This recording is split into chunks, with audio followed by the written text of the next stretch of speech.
dito po kami magdi-dinner sa lamesa. Ito po, sila ate. Hi friends, ngayon po ay nandito kami sa Dubai at kakain po kami ng dinner dito sa lamesa. I-share ko po sa inyo kung anong kakainin namin at kung ano ang lasa ng mga pagkain ito.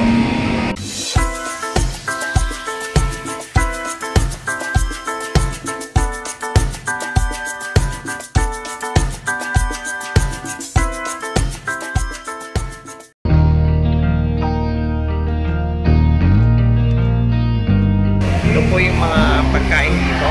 Rice, may ibang klaseng rice, seafood, chicken uli, mga tuhog-tuhog. Ito po baka fish yan. Pa.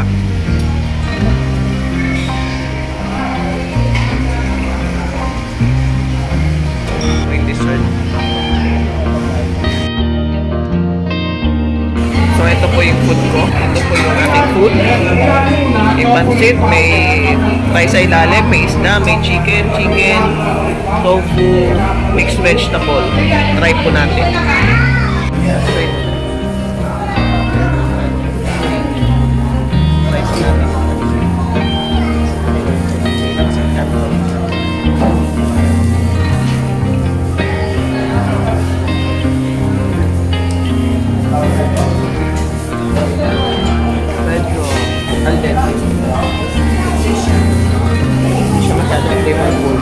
Sakto lang siya maalat.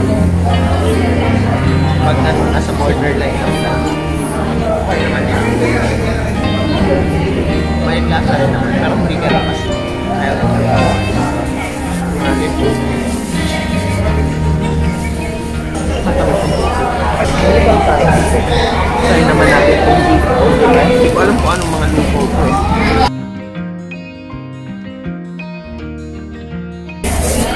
Gloves na kasi para mahawakan ko. Okay. Medyo warm pa siya.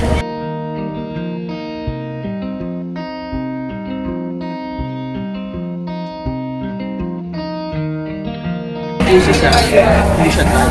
Okay yung chicken blended na chicken kasi hindi siya maalat. Tapos very soft and moist yung chicken. Try naman po natin yung chicken. Parang roasted chicken. Akala ko dry siya, pero pagsan pa natin, medyo juicy pa rin siya. Yun nga lang, hindi na siya mainit. Medyo bland din siya, kailangan niya na sauce. Man natin yung rice.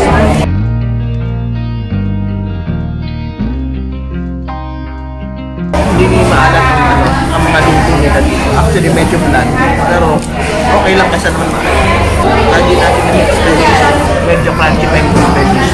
Ito, combination. Pansit at saka rice. So far lahat na nakakain ko. Okay naman. Try natin kung ano, sweet and sour. Hindi ko alam kung ano yung masulit. Yung fish, soft and moist. Pero hindi siya lasang sweet and sour. Yung fish, malam din siya. Try naman natin yung fried fish. Hindi ko alam kung ano yung fish ito.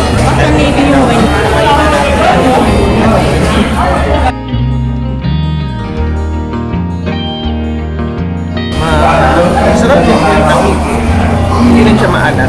Lahat po ng pagkain nilang gimana. Try po natin yung isaw.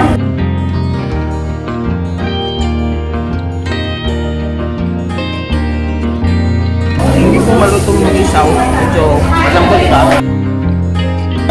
Tulad ng iba, bland din siya.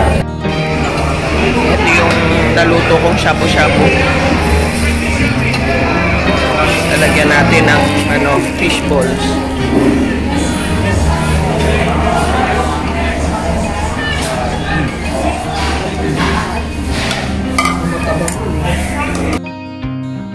Try naman po natin itong barbecue chicken. Parang wala po anong part to ng chicken.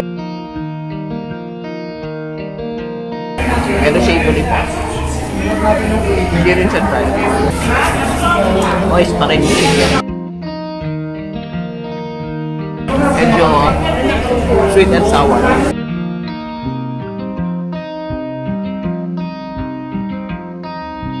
Sige, try naman po natin itong sisig. Bagong luto lang po, mausok pa. Palamigin muna natin kasi masyado mainit. Muna tayo ng kanilang iced tea. Hindi rin ang iced tea.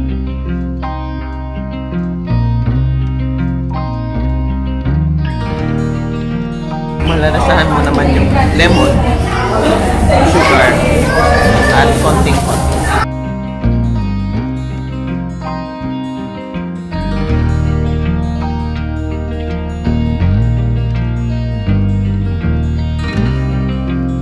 Ang una mong malalasahan is medyo sour siya. Tapos meron yung taste ng char pag-green sa atin.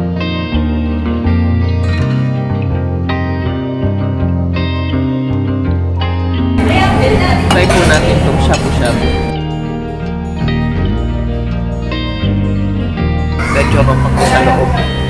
Natin sa sabaw. Sabi nila wala daw lasa. Beef turon daw po ito. So, tignan natin. Tama nga po sila, walang lasa. Kaya natin yung konting toyo. Medyo ito pa yun. Pero crunchy. Fried tofu na natin.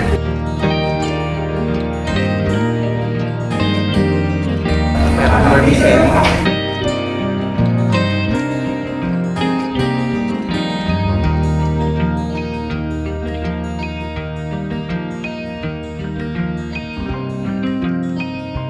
Luto naman na po, pero talagang bland siya. Medyo nagkalasa na po. Ito po ang ating dessert. Merong parang biko. May brown, parang choco moist. Hindi ko sure kung brownie. Itong green, hindi ko alam kung ano to. Titikman na lang po natin. Una po natin parang biko. Merong parang matigas na bigas sa ibabaw. Natin. Hindi ko kasya. Malambot po at saka chewy yung biko. Try naman po natin yung may green na para may cream cheese sa ibabaw. Ito po.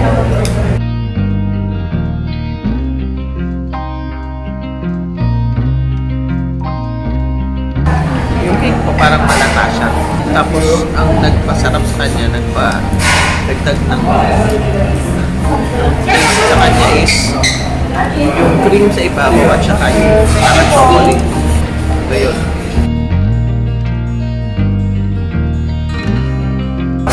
Susunod, parang butterscotch siya. Tikman natin kung tama ako.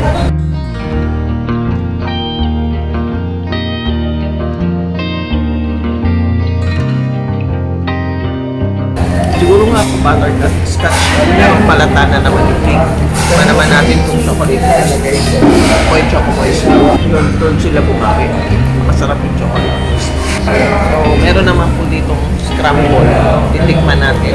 Try natin itong scramble. Tasang scramble po siya. Pero masyado nga matubig.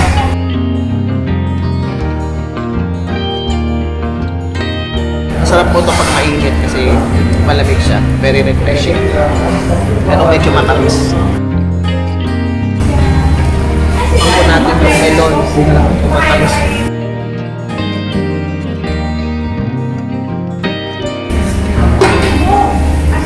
Matamis din po itong melon.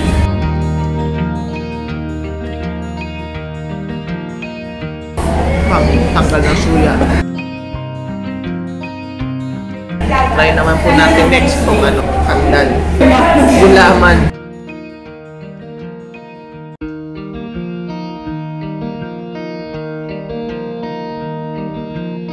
So, yung gulaman, firm. Yung cream naman niya, masyadong matamis. Sana po ay nagustuhan niyo ang ating video for today. Kung nagustuhan niyo po itong video, please like, share, and subscribe. At huwag niyo pong kalilimutang i-hit yung notification bell para ma-update kayo sa mga current videos ko. Hanggang sa susunod na video ko po, ito po si Lorraine reminding you that God loves you. Bye!